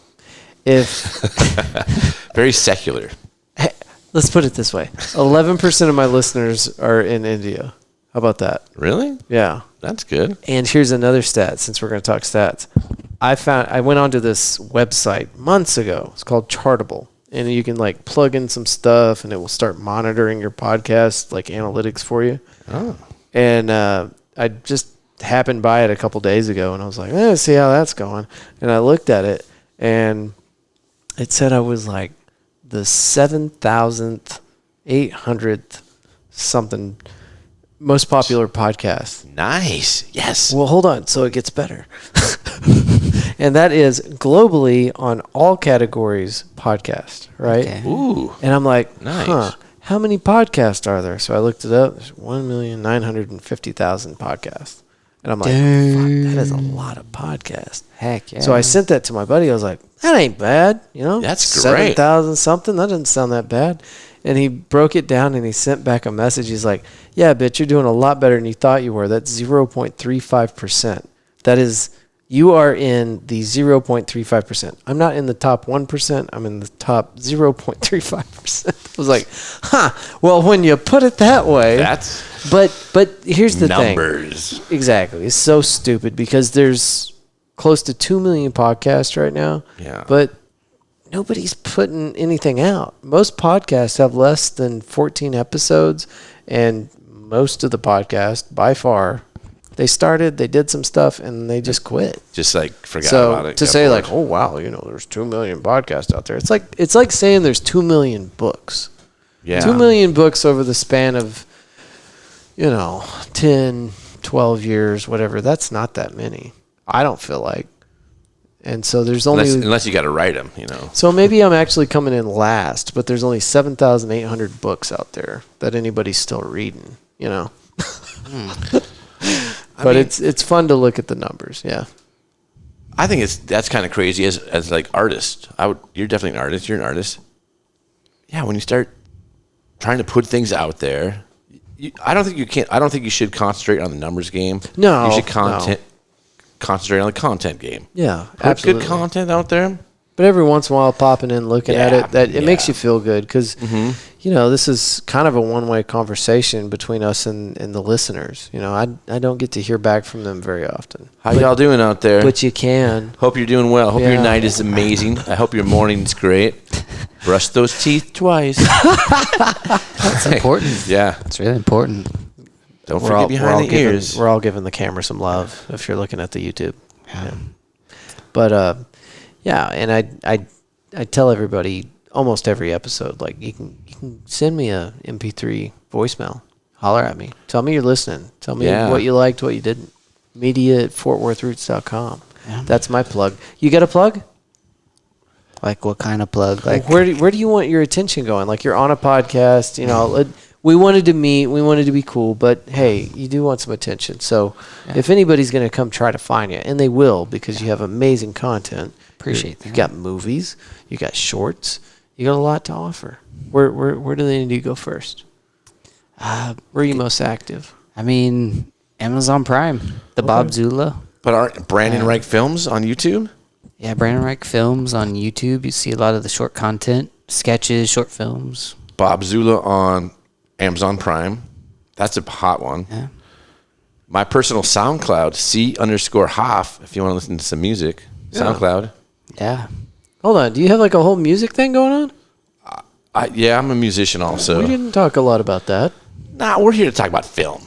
We're here to talk about you. It's a Renaissance man, really. I'm a singer-songwriter. Yeah. Okay. And a painter. I'm a painter also. Okay. Yeah. So don't get it confused. We're here to talk about you guys. I mean, He's a gallery right now at South Lamar. Yeah, I got a... Jesus, what? Yeah, he's incredible. You're just gonna not say anything? So South Lamar, where's your art being shown off at? Now, this is a little... the Thundercloud Subs. I love that place. Yeah. There's one on 620, right? There's one on South Lamar and Mancheck. That's the one I'm Is currently that in. because I was there today? You were there? Well, I wasn't. I didn't go in. I was by it. I was right down the street, and I saw that, and I thought, wasn't I at the one on 620? Is there not a Thundercloud on 620 up? BK? There's a ton of them in Austin. Okay, so it probably was. So but the one I went to, I was like, oh, this is like grassroots, homegrown kind of thing. But then I saw that one, and that's what drew me. That's what made me think. I mean, during the COVID, I did a lot. I did a lot of paintings. I really did. Like especially at the beginning when we really locked down. And I mean, I've been an art educator for 20 years, so I'm a painter, sculptor. What kind of do you do? Like oil or what kind of? I mostly use acrylic paint just because it dries fast and it's cheaper. I'm painting on 3D surfaces right now, which is kind of gives a very kind of interesting effect. 3 surfaces at once. A 3D, yeah, it's not a flat surface. So I get these boards, masonite boards, and then I paint or cut out random shapes of like inch foam and glue them on there, and then to do a straight up picture on that. So it's a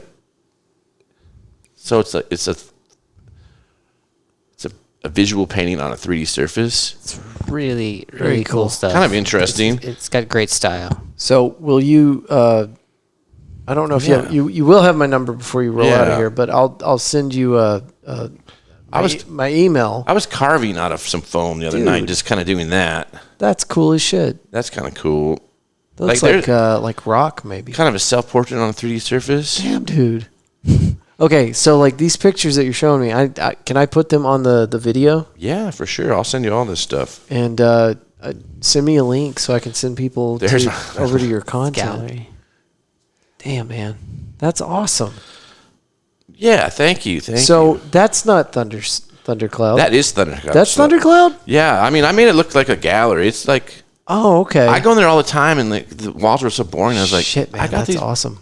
I got these. Yeah, they got it set up like a freaking MWR for a military base. Yeah, it looks pretty good. Well, I mean I see the tables, and I'm imagining blank walls without your art. That's so funny. They don't have much going on there, so yeah, they needed your art for sure. That's like one a little closer. Damn, you weren't kidding about that mustache, bro. Oh, there it is. There's the Burt Reynolds. Get out of here, man. Make way for a real mustache, man. That's intense. That's so funny. Almost as tense as the art. That's so funny. Very cool, man. But send me all the stuff because I want to put that on the video, and I want to put links up for you. I told you this is we have a pretense for being here, but no, this is about you guys. But it's like telling. I'm into the art of telling stories. Mm-hmm. That's amazing. That's what Brandon does, and he just facilitates that so well. And being on camera is fun. It's challenging. I love the guerrilla style of like you talked about that film from wherever. Yeah, Botched. Yeah. But working with Brandon is like working with a true you have the sensibility. You have that fun in you, but yet you have the planning, the technology, and you make shit look good.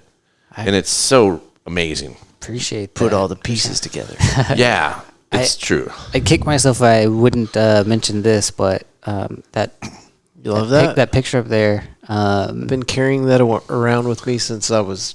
Ebbets. It is a classic. Ebbets is his name, I think, the photographer. But he Does it have him on there? It just says lunch atop skyscraper, Rockefeller Center. I don't see an artist name on there, but I could be wrong, but I love it. Studied in New York for 1 year, and this picture, is iconic. And I made a sketch. Did you really? Recreating these guys, so it's on my YouTube channel as well. Yeah. Like I had to. Yeah. Did you green screen it like they're sitting just on the? Yeah. That's so funny. I was interning at a studio, and they let me just like have it for a day, and we built that little beam and called up a few friends. And Do you know anything about this? That's amazing. I mean, how legit is this photo? It's Is it all about the angle, or I mean, are they literally? Because it I think they're on their lunch break, aren't they? Yeah. they're way up there. Look at that. I would. Charles Ebitz. I need to Google it or something, but yeah, it's an incredible. Yeah, get with me if you have time and just send me something. Yeah, I'd love to see I'd like that to one see too. your sketch, man. Yeah, that's It's old. It was back in the. Yeah, But it was If you it's got one it, of my send it to favorites me. for sure. I. Is that like your Blackhawk photos? I would like to see your Blackhawk photos. Oh yeah, I took this back in 1932. Yeah. No, I needed something for my walls in like my first apartment, and that was the thing. That was the only thing out of all the bullshit at Hastings in Abilene, Texas, that I found that I wanted on my wall. Wow. And I've carried it with me everywhere, and I have no idea how it survived. You see that shitty little plastic frame, but it's made it, and it's gone in every single place I've ever lived. I wonder if those guys are still alive. They'd be No, old. they're dead as shit, dude. Yeah, They 30 died from asbestos poisoning a week after this photo. Yeah, no shit.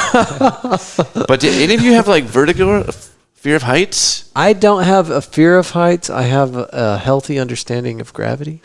So, no, and I mean it. Like, I'm not, Yeah. like, I'll get up on some shit, but if I don't feel safe, I'm like, fucking, this is not Yeah. good. You know? For sure. Due to wind or balance or whatever. Or Yeah, I want a strap on me. you want to, I'm sorry, what? Because that just, I mean, in like the Careful, audio we're sense, recording. that sounded just, anyway. So, yeah, no, how about you? Fear of heights? Ironically, it's something that has, as I've gotten older, I don't like to go on the edge of anything. I don't need to go to the edge. I don't really. Yeah. I was at a house the other day, and I'm not used to this because it's Austin, or on this side of town, the hill country, or at the edge of it. These foundations sit on top. Yeah, I don't trust the railings. I don't know Well, who it's made not that. even that. Like, these are new constructions, right? It's a new home. The foundation for the homes at like one corner will be like 50 feet, 60 feet tall. And you go out there, and it's new construction. There's no glass, no railing, no nothing. So you're just like, hey, take a little peek over the edge. You're like, no, don't do that. No, I get that feeling. Like, I understand it for sure. I don't like it. Like, if some asshole came up and pushed you, you're dead. That's it. Yeah. Why is this open? Like, should we not? Or some of the modern ones just have the glass. Like, if I can see through it, I don't. I don't know. I'm cool if there's a little bit of glass there. That would be all right. Because, like, you got to really push me now. Yeah. You got to put some effort into it. I'm happy it's there, but I'm just. I don't. Yeah, it's scary. Are you afraid of heights at all? Afraid of falling to my death. Is that the same thing? Yeah, it's the respect for gravity we were Yeah. talking about. Yeah. But, like, I'll get on an airplane, a helicopter. I'll go stand Yeah. on something tall. I don't know. It doesn't bother me. I don't get vertigo. You know? Right. I do a little bit. I just got to say, It's and okay. I'm not It's all proud right. of it. And we're here for you. Yeah. No. This is the trust podcast. This is the trust tree. Yeah, the trust tree. The one ground level trust tree. I thought we were in the tree. Were we not in the tree? When I go to Olive Garden, you meet someone. I don't know if they. No. You might wonder what kind of underwear she's wearing. I don't know. There you go. Watch Old School yourself. That's an old school reference. Yes. That's Game changer. the entire scene we just did there. That one. I love that movie. I love that movie. So Will Ferrell is goddamn so many good things. Have you seen Where's the one? Don Reddy and I Sell Car Bitches. I can't remember. Anyway, You're not Last, You're First, or no, you're thinking of Talladega Nights. Yeah. The one I'm talking about, like nobody has seen apparently. Like I had never heard of it, and somebody just gave it to me one night.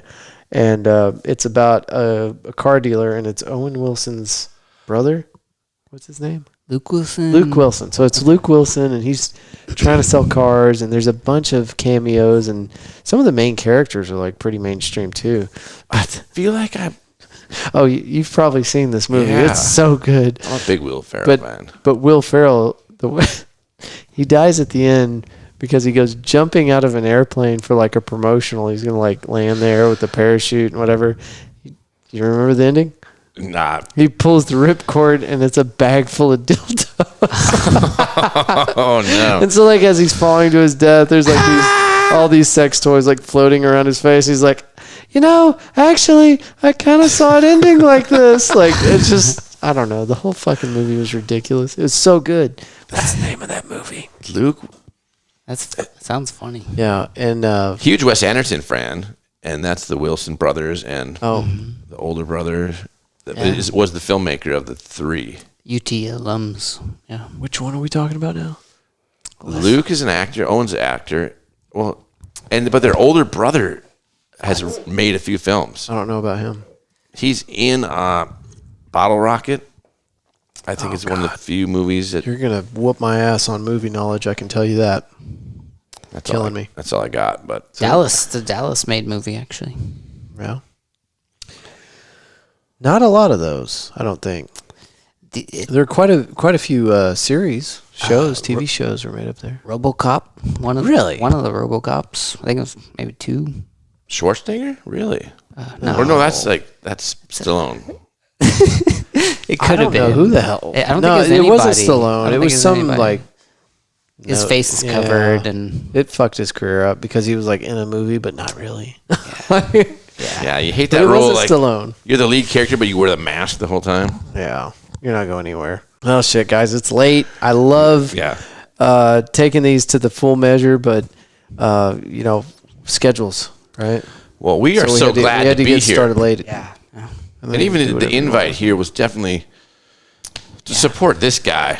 Well, it's on you, man. I mean, I'm always looking for interesting guests, but you did this. You put that post out, and I mean that the moment they approved my thing, I went down. I didn't go like scrolling through. It was just like right there. I'm like, that looks fucking cool. So right on top of it. So you did this. This is 100% you. And if you guys have never met Brandon out there, I'll just say this very short. He's a very sensitive, super nice guy, but you're super funny, but like you're generally just kind of chill, but but you write these scripts that are just audacious and wild, but you're really gentleman. You're a gentleman. I didn't get that. Like I was unarmed before you got here, but when you walked through the door, I was like, let me get my Glock 43 and just put it right here, Just in case. because this guy, he looks like a hard roller. He's a handsome man. All right, it's getting weird. Yeah, Whatever. All right. Well, so we talked about where to find you guys with your links. Do you have any other avenues you want people to reach out to you at? Do you have an email whenever people are ready to hire you for the next Avenger movie? Look for my butter sculpture at the upcoming Texas State Fair. Okay, got some good buttered stuff there. Going for that blue ribbon. No, that's it. I'm just kidding. Yeah, I'm kidding. I'm ready to make the next Avengers movie. Like, I'm ready. You got for it. I saw your short. I know you can do it. I'm shooting for First Blood. We're gonna do Second Blood. Yeah, it's Fantastic Four is coming. Probably X-Men, actually. They're sharing the rights to Marvel. It's been a little negotiation with Sony. It's been rocky, so they're probably heading over to Netflix. Well, anyway, you got my vote. Yeah. All right, guys. Well, thank y'all for being here, and can we do it again? Yes. Anytime you got anything going on. Oh, and since you've been on the show, anytime you have something social media-wise you want me to blast out, I'll just send it, just tag me, send it to me, whatever, and I'll happily put it on my little social media. Well, thank you for network. having us. I can't wait to get into podcasts and Thank you for this opportunity. Super fun. Thank you. Dude, thank y'all for being here. Absolutely. And we're going to do it again. Cool. And no guns next time. No guns. I'm out. I'm just kidding. All right. Thank y'all for being here. See ya. Thank you. Peace.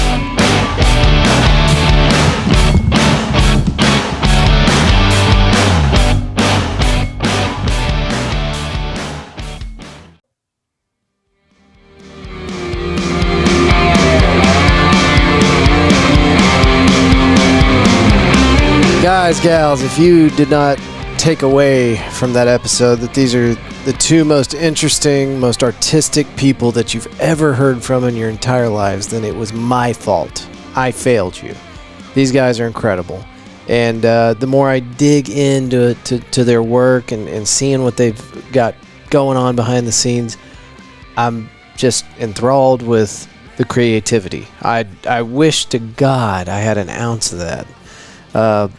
It's one thing that I really envy out of people with their characters, just artisticness, their ability to pull ideas out of seemingly nowhere, and it's just cool. Can't wait to see what else they're going to produce, and we will. We're going to keep in touch with them and everybody else in Austin. Our time spent in that awesome, wonderful, God-fearing place will not be spent in vain. And I'm now looking for the notes that I lost. Here they are. To give you guys just a quick overview of what happened, this little short hiatus. I mentioned this at the intro, but I switched jobs. And I also moved back to Fort Worth. I left Austin, came back to Fort Worth, and I'm glad to be home. I really am. It just wasn't working for me. The people that I met through the podcast community, our creative friends, our podcasters, our therapists, our movie makers. It was great. It's wonderful. Wouldn't trade it for anything. But glad to be home. I did, whenever I got back to Fort Worth, came into close proximity with that COVID, the variant or whatever. Nasty stuff. Knocked me on my ass, scared the shit out of me, and I'm not a COVID denier by any means. I mean, episode, I think 2 or 3 with Ashley Meyer, she talked about going to New York and being part of a 500 nurse team they were there to relieve the nurses and the staff that had been working tirelessly to stay ahead of the numbers in New York. And what's crazy about that situation is now here we are, 2021, August, and the hospitals in Fort Worth, Texas are just completely overwhelmed. Now, I'm not going to tell you how to live your life, and I don't know that I personally can say, hey, we should all go get that vaccine, because there's just a lot of weird information about that. It's scary, but one thing you can do is understand that this is a real situation. I don't think it's going anywhere. I think we can all agree that this is just going to be part of life, probably forever. Does the mask work? Does it not work? Who cares? Wash your hands. Wash your hands and try to minimize, indoor public activities. Do whatever you can, because these nurses, they're exhausted. These respiratory therapists, these phlebotomists, these radiologists, everybody that's working in the medical field is exhausted. And I spent a few days in the hospital, and I got to see this stuff firsthand, and it's heartbreaking. Not because of any other reason than it's just hard to watch these people that have been putting up with this since it came into our lives, and they're not getting a break. And it's getting worse for them, because there are some people that are tapping out. They got nurses leaving in droves, like, fuck this, I can't do it anymore. And so anyway, all that just to say, for what one fool's perspective is worth, it's not a bad idea to wash your hands. It's not a bad idea to try not to breathe on people. Yeah, it's bad. It's real bad. I'll tell you what, I almost took this dude out. So anyway, feeling good. Everything's fine for now. But man, we sure as a society, as a worldwide entity, as a human race, we could use a break. So if maybe you could decide to err on the side of caution or whatever. I'm not telling you to wear a mask. I'm not telling you to get the vaccine, but just know that it's an issue. And yeah. Anyway, all right. I felt like I had to say something because I just came out of that shit. But back to podcast world. That intro that you heard, and I'm going to play it again here at the end, is from Matt Novesky, and that gentleman is in the band. Hold on, I'm not screwing this up. Icarus Bell, and the song that the clip is from is called Bones. And the more I dive into Matt Novesky's work, just like our friends Brandon and Clint, I'm blown away by the creativity. And Matt has a lot of different things going on. He's part owner of Orb Recording Studios in Austin, Texas. He is the front man for Icarus Bell. It's a 2-man band. And he's also the bassist for Blue October. And if I'm going to be completely honest, whenever Jesus Christ, when Lucas Peterson told me about Blue October and his band, I was like, Blue October, who's that? Listen to one song, and you'll be, oh yeah, okay, I remember. And then continue to listen to their music because it's great, and they have a huge following, because the lead singer for Blue October and the entire band and everybody that works with them, they're just incredible people, and they're putting out quality content all the time. So the intro music provided with permission to use by Matt Novesky. Matt is the frontman for the band Icarus Bell, owner of Orb Recording Studios in Austin, Texas, and is the bassist for the band Blue October out of Houston. That's where that band's out of. Thought I'd read that off, but that's going to be direct. That's going to be in the show notes. Links to everything in the show notes. And Matt, a huge thank you, man, for the privilege to share some of the newest art coming out of your studio here on Fort Worth Roots. Sincerely looking forward to future creations made by you and Orb Studios family. Yeah, I had to read some of that off because it's been so long. I've been so out of touch with this podcast, but in the middle of all of it, taking notes, typing stuff up, and it's there. Thank you guys for being so patient. Thank you to Brandon Wright and Clint Hofmeister for waiting so damn long for this episode to come out. Thank you to Matt for giving us the music and also waiting forever to hear something to come out of it. And we've got 2 more really powerful episodes that have already been recorded. One with Jackie Rose, who is also an affiliate of Matt's and records out of Orb Recording Studios in Austin. And then we do an episode with Matt. And now it's time for me to get back on the ball, man. It's been disheartening, the amount of time that's passed. But man, when you're juggling all this other shit and trying to keep everything together, it's there's no excuses for this shit. there's not. But man, hard to keep your head screwed on straight sometimes, but it does live on. We do continue, and everything that was important to me in the first episode and all the dreams and goals that have been expressed through all the episodes before this.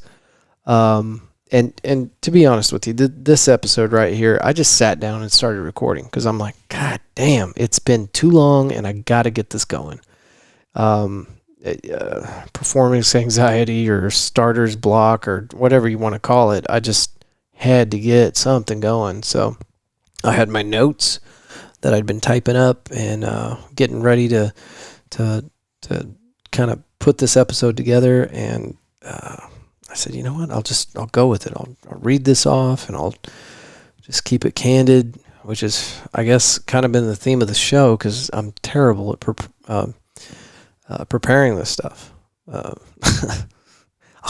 I want to get better, but I appreciate you guys. While the show's been on autopilot for the past few months, people continue to listen. We continue to pick up support, and that's been great. And actually has kind of added to the anxiety. Like, Jesus Christ, these people are putting in more work to the show than I am.